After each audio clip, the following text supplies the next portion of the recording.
Selamat malam saudara-saudara, selamat kembali berjumpa di dalam refleksi malam. Sungguh menjadi kesukaan bagi saya bisa menyapa kembali saudara-saudara yang kekasih di dalam Tuhan Yesus Kristus. Saudara-saudara, ketika kita melihat ada orang berdoa, mungkin pikiran kita juga nakal, lalu bertanya, berdoa untuk apa? Ya, kadang-kadang muncul juga seperti itu, berdoa untuk apa? Jawabnya sangat variatif. Seorang yang sedang galau, ketika ia berdoa, ia mendapatkan ketenangan kembali. Kenapa? Karena dia bisa melepaskan kegalauannya melalui doa. Ia dapat melepaskan segala isi hatinya di dalam doa. Bagi orang yang sedang berbeban berat, doa itu menjadi sebuah alat media untuk bisa meletakkan semua bentuk beban berat itu dan kemudian mendapatkan kelegaan. Bagi mereka yang saat ini tengah dalam keadaan tidak tahu apa yang harus diperbuat, tidak punya jalan keluar, buntu rasanya, berdoa adalah bentuk dari sesuatu yang dibuat untuk mendapatkan kembali pengharapan, keyakinan bahwa untuk perkaranya ada jalan keluar. Untuk orang yang sedang punya keinginan, punya pengharapan, ia berdoa dan tahu untuk apa ia berdoa. Untuk meyakinkan bahwa apa yang menjadi harapannya bisa terpenuhi. Kenapa ia perlu diyakinkan? Ya, karena di satu sisi dia merasa bahwa dia punya keinginan kerinduan yang besar. Tapi di sisi lain ia melihat dan sering kali merasa bahwa ini terlalu sulit untuk dicapai. Ini terlalu banyak masalah yang bisa saja menghalangi untuk mencapai itu. Sehingga doa membuat dibuat dia sebagai bentuk untuk mendapatkan keyakinan kembali bahwa apa yang menjadi cita-citanya, harapannya menjadi mungkin. Di satu sisi juga doa yang dia sampaikan dalam mengharapkan perwujudan dari cita-citanya adalah sebuah keyakinan bahwa ada sesuatu yang berkuasa untuk membuat apa yang menjadi kerinduan, cita-cita, harapannya bisa terjadi. Meskipun dirinya tidak mampu. Meskipun yang berdoa ini merasa kayaknya sulit nih. Bahkan rasanya kok tidak bisa saya meraih dengan daya upaya dan kemampuan yang ada. Doa membuat ia mendapatkan kembali keyakinan bahwa harapan cita-citanya bisa teraih karena bukan hanya dia yang berusaha, bukan hanya dia yang harus bekerja, bukan hanya usahanya yang akan membuat ia mencapai sana. Tetapi terlebih daripada itu adalah kuasa dari Dia yang mengatasi segala sesuatu, yang membuat segala sesuatu menjadi mungkin terjadi dan mungkin terwujud seperti halnya cita-cita kita mungkin menjadi kenyataan sebagaimana cita-cita kita. Jadi dari sini saudara-saudara, kita mendapatkan begitu hebatnya doa, begitu luar biasanya doa.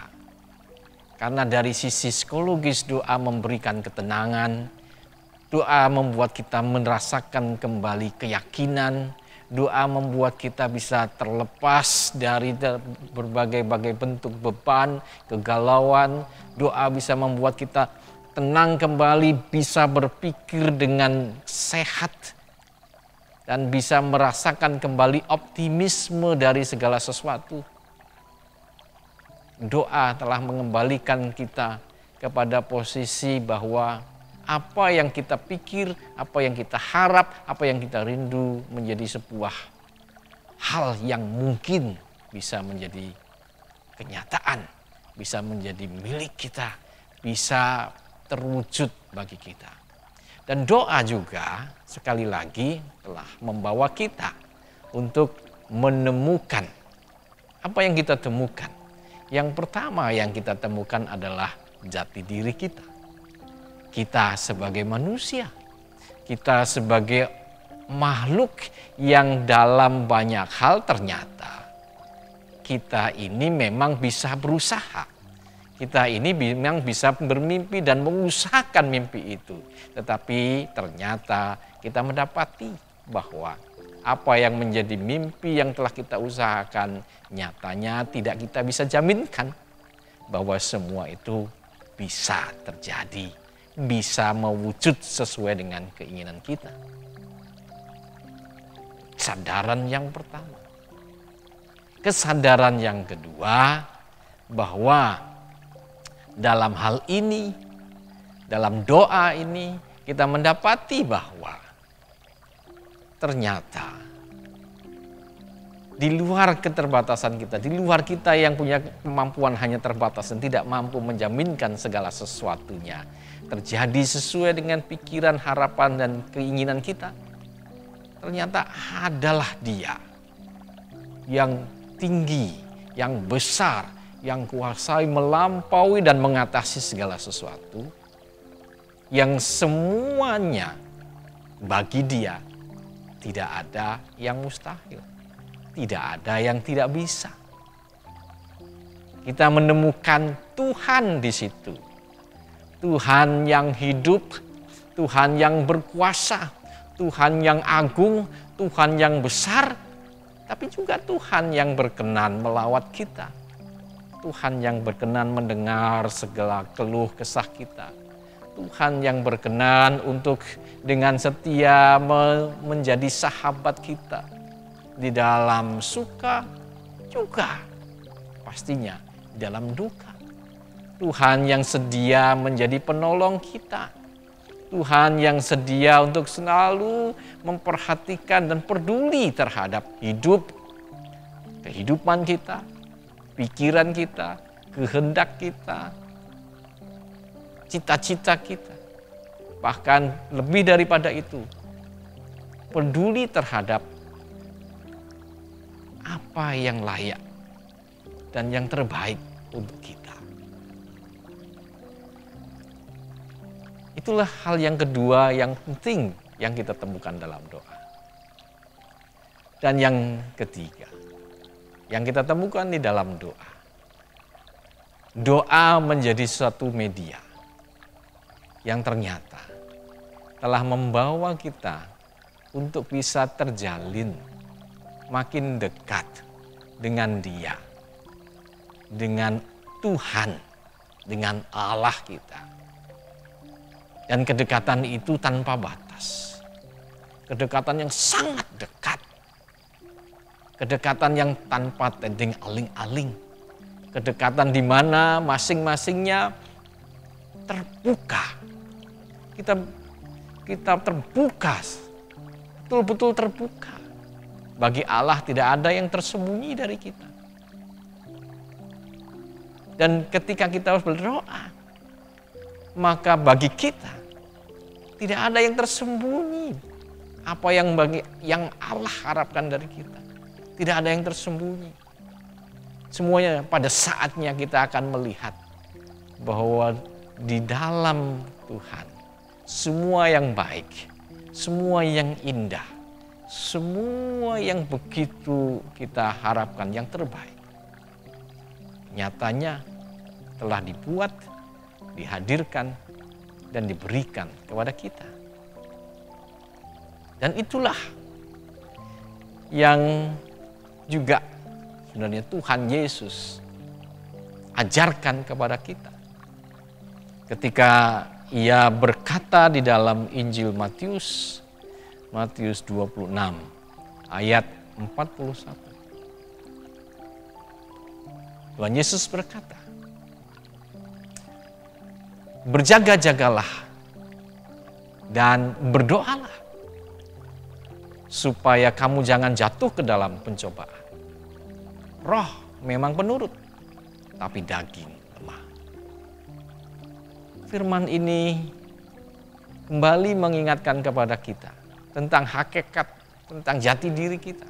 Coba lihat, roh memang penurut, roh kita penurut. Tetapi roh itu ada dalam kedagingan ini. Dan kedagingan itu lemah, mudah tergoda, mudah jatuh, mudah kehilangan semangat, mudah kehilangan daya. Roh yang dalam kedagingan ini, yang benar-benar sebenarnya yang adalah penurut, menjadi lemah juga. Dan seringkali terhanyut dalam kedagingan itu. Dan oleh karena itu, apa yang dikatakan Tuhan, berdoalah supaya kamu jangan jatuh ke dalam pencobaan. Berdoalah artinya datanglah kepada Tuhan, nyatakanlah apa yang menjadi kerinduanmu, keinginanmu, keletih lesuanmu, ketidakberdayaanmu, nyatakan di situ. Dan dapatkan kembali dayamu ketika engkau bisa melepaskan segala penatmu, bebanmu, ketakutanmu, kekhawatiranmu kepada Tuhan. Dan di saat yang sama kita mendapatkan sebuah jawab dari doa itu bahwa kita punya pengharapan. Bahwa usaha kita bukanlah usaha sendiri. Apa yang akan kita jalani ya bukanlah perjalanan sendiri, tetapi sebuah usaha dan perjalanan bersama dengan Tuhan, sahabat kita, penolong kita, Tuhan kita yang peduli, yang baik kepada kita. Oleh karena itu, kata-kata Tuhan Yesus, berdoalah, adalah sesuatu yang nasihat yang sangat bijak. Karena dengan berdoa kita mendapatkan apa yang menjadi kerinduan kita. Dengan berdoa kita bisa melihat diri kita, jati diri kita, hakikat kita. Kita bisa melihat juga kebesaran Tuhan, keagungan Tuhan, kekuasaan Tuhan. Dan kita juga bisa melihat meski di dalam gelap gulita, cahaya pengharapan. Bahwa di dalam Tuhan tidak ada sesuatu pun yang tidak bisa. Di dalam Tuhan tidak ada sesuatu pun yang tidak mungkin. Dan bersama Tuhan kita kembali mendapatkan keyakinan, keberanian, dan daya untuk boleh menghadapi segala perkara, menjalani segala perkara, dan memenangkan segala perkara. Bersama Tuhan kita boleh mendapatkan kemenangan atas semua pergumulan hidup. Di dalam Tuhan kita akan melihat dan merasakan kebaikan, keindahan sepanjang hidup kita. Berdoalah dan teruslah berdoa. Tinggallah tenang di dalam Tuhan dan jadilah bahagia dalam naungan pelukan kasih Tuhan. Mari kita berdoa. Indah sekali firman ini Tuhan. Firman ini ternyata mengingatkan kami, membawa kami untuk selalu berdoa kepadamu. Doa yang membuat kami tenang, doa yang membuat kami mampu melepaskan penat, khawatir, takut kami. Doa yang membuat kami melihat cahaya pengharapan, doa yang membuat kami kembali kuat. Sebab Engkau bersama dengan kami. Kiranya hikmat ini terus menjadi semangat, pedoman, dan juga kekuatan bagi kami untuk menjalani hidup dan kehidupan yang Tuhan anugerahkan. Supaya kami boleh bertumbuh, supaya oleh kami berbuah sebagaimana yang Tuhan rancangkan terhadap hidup kami. Tinggallah juga bersama dengan kami Tuhan di dalam doa kami. Di dalam Kristus kami berdoa. Amin. Saudara-saudara, demikianlah refleksi malam ini. Kiranya Tuhan terus menyertai dan memberkati kita semua. Shalom, Tuhan memberkati.